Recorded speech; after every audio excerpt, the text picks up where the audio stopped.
Saludos cordiales, licenciada Hazel. Yo pertenezco al subgrupo 1 y nos tocó el tema de la inoponibilidad de la personalidad jurídica societaria. Iniciaré el tema con un concepto de sociedad mercantil. Se puede definir como aquella que existe bajo una denominación o razón social, conformada por el acuerdo de voluntades de un grupo de personas llamadas socios, que bajo un mismo objetivo y capital buscan un fin común de carácter económico con propósito de lucro. Como segundo punto, un concepto de personalidad jurídica, que es la capacidad para ser sujeto de derechos y obligaciones. Ahí donde encontramos un ente que según en el ordenamiento jurídico se conozca esa capacidad. Ahí tendremos una persona, ya sea un individuo o un conjunto de personas, de bienes o de ambas cosas a la vez. Como tercer punto, la personalidad jurídica societaria. La mayoría de la doctrina y jurisprudencia reconocía la personalidad a las sociedades en virtud de diversas disposiciones del Código Civil y de Comercio, las cuales le atribuían a dichos entes atributos propios de la personalidad, como el nombre, domicilio y patrimonio. Con la sanción de la ley se reconoció expresamente a las sociedades como personas jurídicas de carácter privado, reconociéndoles la aptitud para adquirir derechos y contraer obligaciones. Como cuarto punto, ¿qué entendemos por inoponibilidad de la personalidad jurídica? Esta es una solución legal para los casos en que se haya cometido abuso de la personalidad jurídica, teniendo la acción una naturaleza especial y existiendo un criterio dominante de carácter restrictivo y excepcional y de forma subsidiaria, es decir, cuando no haya más remedio y no puedan utilizarse otros mecanismos sustantivos y procesales, lográndose con su buen uso innumerable y exitosa expansión financiera y económica en la medida que se haya utilizado cuidadosamente. Continuaré con los efectos de la personalidad jurídica y su aplicación. Tenemos como primer punto la inoponibilidad invocada por terceros, que es el supuesto llamado desestimación activa y directa a través del cual el tercero busca imputar al socio o controlante la actuación de la sociedad. Como segundo punto, la inoponibilidad invocada por los socios. En este caso califica como desestimación pasiva. Los socios pretenden que los terceros no puedan ampararse de la existencia de la sociedad, pues ello constituiría un ejercicio abusivo de derechos. La doctrina, el levantamiento del velo, es otro término por el cual se conoce la inoponibilidad jurídica societaria. Es necesario definir lo que se entiende por doctrina de levantamiento del velo, siendo prescindible retomar algunas posturas para luego construir una definición que permita viabilizar el levantamiento del velo en El Salvador. ¿Cuáles son los efectos de la doctrina de levantamiento del velo? La penetración de los órganos judiciales, prioridad de las formas societarias, produce como efecto esencial la comunicación de la responsabilidad personal a las personas físicas o socios que la integran.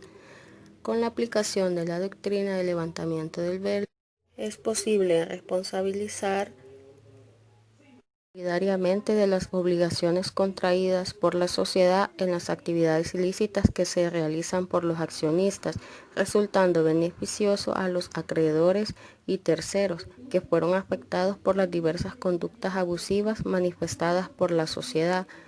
Pero este no es el único efecto que se produce con la aplicación del levantamiento del velo, ya que existen otros efectos entre los que se pueden mencionar: 1. Mantenimiento de la personalidad jurídica del ente societario. 2. Comunicación de la responsabilidad personal a las personas físicas. Y 3. Exigibilidad de responsabilidad a los administradores. Finalidad del levantamiento del velo. Con la aplicación de esta doctrina se pretende evitar los perjuicios a los terceros titulares de interés legítimos, sean públicos o privados, ante el abuso de la forma jurídica societaria al evitar un daño ajeno en los derechos de los demás. Constituye un ratio de la posibilidad de los jueces de penetrar con el interior de dichas formas o ficciones jurídicas, constituyéndose una técnica al servicio de una finalidad esencial. La sentencia con referencia 111-2 de la Cámara de lo Civil de la Primera Sección de Occidente Santa Ana, a las 15 horas del día 6 de agosto del año 2011, nos muestra un caso que puede ser repetitivo en nuestra sociedad por la falta de seriedad al momento de adquirir una propiedad. El proceso es un recurso de apelación de la sentencia dictada a las 12 horas con 16 minutos del día 9 de junio del año 2011, en el proceso declarativo común de nulidad de instrumento público que ha sido promovido en el Juzgado Segundo de lo Civil y Mercantil de la ciudad de Santa Ana. Las partes involucradas son Astrid Rosario Escalón Gómez, en contra de la sociedad Amalicraft, sociedad mercantil del domicilio de la ciudad de San Salvador. Los hechos fácticos que motivan el presente proceso común de nulidad de instrumento público es el siguiente. La señora Astrid Escalón Gómez, junto con sus hermanos Ricardo Escalón y Gerardo Escalón, compraron y adquirieron a título oneroso a su señor y padre Ricardo Santiago Escalón el dominio sobre un lote de terreno rústico de una extensión superficial de 14 hectáreas, inmueble el cual era propiedad del vendedor según la inscripción en el registro de propiedad raíz e hipotecas de Primera Sección de Occidente. Pero al momento que decidieron inscribir la propiedad, la registradora auxiliar observó que el señor Ricardo Santiago Escalón otorgó escritura a favor de la sociedad Amalicraft S.A.D.C.B., inmueble que 9 años atrás fue vendido a la actora junto con sus hermanos, por lo que consideran que cuando el señor Ricardo Santiago Escalón vende a la sociedad, ya no era dueño de dicho inmueble. Por consiguiente, la tradición concedida a dicha sociedad no produce efecto de transferir el dominio, ya que de conformidad a los artículos 651 y 653 del Código Civil, la tradición para que sea válida debe ser hecha por el dueño y en forma voluntaria, constituyendo esto un requisito formal de validez. Los vendedores y dueños no participaron directamente, ni por mandato alguno que transfiriera el dominio sobre tal propiedad.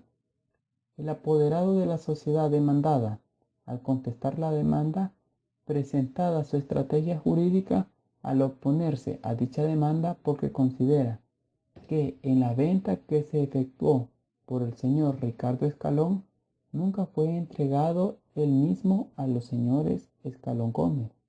Estos señores únicamente adquirieron el dominio y nunca tuvieron la posesión ni inscribieron a su favor en el registro de la propiedad respectivo tal venta, por lo que consideran que al no haberse efectuado la entrega material del inmueble vendido, se han omitido los requisitos del contrato de compraventa señalados en el artículo 1597 del Código Civil, por una parte, y por otra parte, que al no haberse inscrito en el registro respectivo, la tradición del dominio contenida en el título respectivo, tal venta no produce efectos contra terceros. Es decir, es inoponible frente a terceros. Por lo contrario, consideran que la venta otorgada a la sociedad Amalicraft por el mismo señor Ricardo Santiago Escalón sí es válida por haberse otorgado por quien era dueño y poseedor de dicho inmueble y haberlo entregado materialmente y haberse cumplido con los requisitos y solemnidades que la ley prescribe en los artículos 651, 660, inciso primero, 667, inciso primero del Código Civil, y haberse adquirido con la buena fe de la sociedad Amalicraft S.A.D.C.B.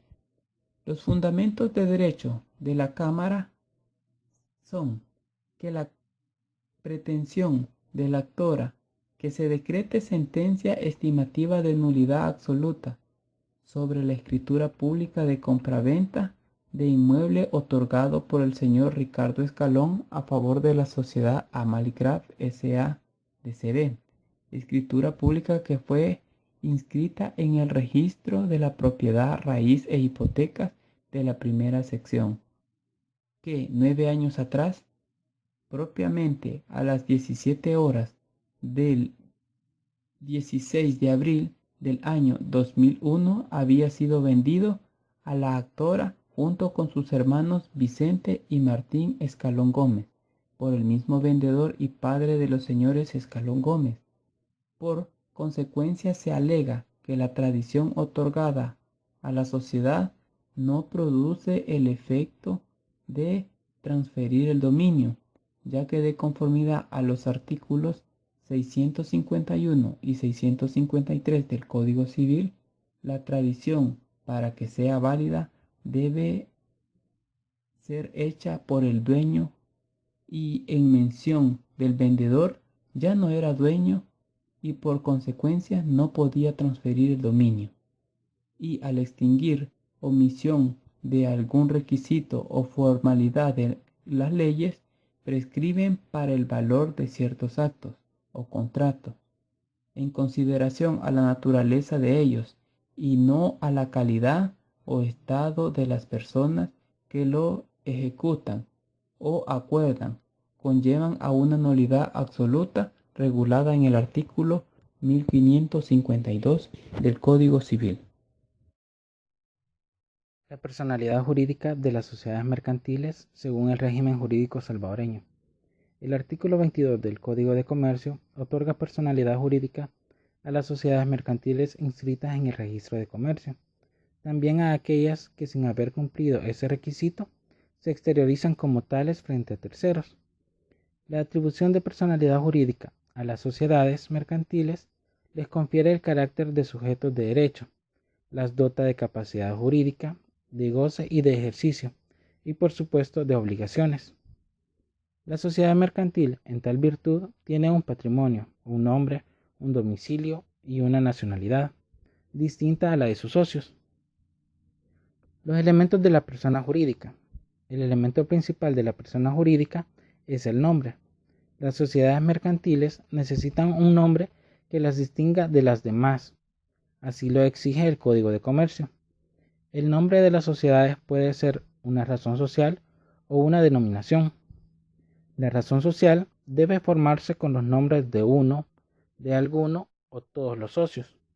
La denominación social puede formarse libremente, siempre que no origine confusión con las empleadas por otras sociedades.